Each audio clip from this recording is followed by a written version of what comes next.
Money में आने वाले पस सेल्स जो हैं उसके जो पेशेंट हैं वो कौन सी 3 गलतियां करते हैं जिसकी वजह से वो साल हा साल इलाज करवाते रहते हैं लेकिन उनको कोई खातर खा फ़ायदा नहीं होता, वो शिफा याब नहीं होते।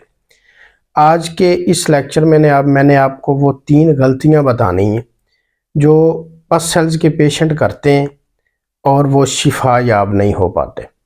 तो अपने लेक्चर का आगाज़ आक़ाए दो जहां सल्लल्लाहु अलैहि वसल्लम पर दुरूद व सलाम से करते हैं। अस्सलातु वस्सलामु अलैका या सय्यदी या रसूल अल्लाह व अला आलिका व अस्हाबिका या हबीब अल्लाह। अस्सलातु वस्सलामु अलैका या सय्यदी या नूर अल्लाह व अला आलिका व अस्हाबिका या खातमुन नबिय्यीन।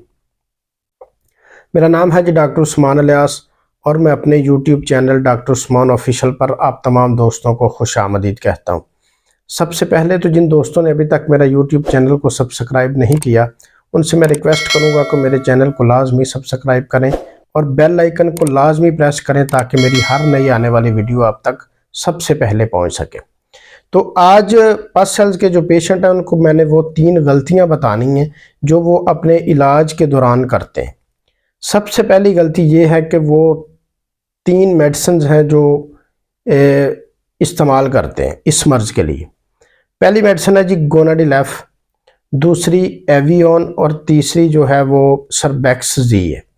ये तीनों मेडिसिन नो डाउट बहुत अच्छी मेडिसिन है, लेकिन मसला ये है कि अगर आपको पस सेल्स आ रहे हैं तो ये मेडिसिन आपको फ़ायदा नहीं देती, आपका नुकसान करती हैं।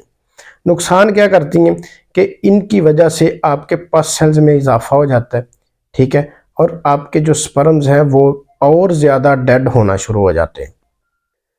और पस सेल्स के पेशेंट जो दूसरी गलती करते हैं वो ये करते हैं कि वो ताकत वाली चीज़ें खाना शुरू कर देते हैं जिसमें दूध, अंडा, गोश्त, ड्राई फ्रूट्स, दालें वगैरह हैं। इन चीज़ों में प्रोटीन बहुत ज़्यादा होती है और पस सेल्स प्रोटीन की वजह से ही आते हैं।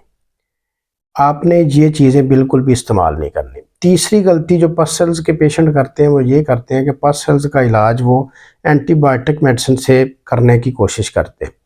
भाईजान असल में मसला ये है कि एंटीबायोटिक मेडिसिन जो होती है उसका काम ये होता है कि उसने जरासीमों को ख़त्म करना होता है। वो आपके दोस्त जरासीमों को भी ख़त्म कर देती है और वो आपकी जो दुश्मन जरासीम है उनको भी ख़त्म कर देती है, जिसकी वजह से आपके स्पर्म्स भी जो है वो कम हो जाते हैं और आपके पस सेल्स भी कम हो जाते हैं। और बाज़ औक़ात ऐसा होता है कि आपके पस सेल्स वक्ती तौर पे तो थोड़े कम होते हैं लेकिन उसके बाद उससे भी ज़्यादा आना शुरू हो जाते हैं। ये थी 3 गलतियां जिसकी वजह से पस सेल्स का पेशेंट जो है वो शिफा याब नहीं हो सकता। एक तो आपने पस सेल्स का इलाज करना है और उनमें जो चीज़ें मैंने आपको बताई हैं कि दालें, अंडा, गोश्त, चावल, ड्राई फ्रूट्स वगैरह ये आपने बिल्कुल इस्तेमाल नहीं करने, ठीक है। गोनाडिलेफ, एवियन और सर्बेक्सजी मेडिसिन जो है वो आपने उस वक्त इस्तेमाल करनी जब आपके पास सेल्स कवर हो जाएं, ठीक है। स्पर्म्स अगर आपके कम हैं तो आप इन मेडिसिन का इस्तेमाल कर सकते हैं। तो इसके साथ ही मुझे इजाज़त दीजिए, बहुत जल्द एक नए लेक्चर के साथ आपकी खिदमत में हाजिर होंगे। तब तक के लिए अल्लाह हाफ़िज़। अस्सलामु अलैकुम व रहमतुल्लाहि व बरकातुहू।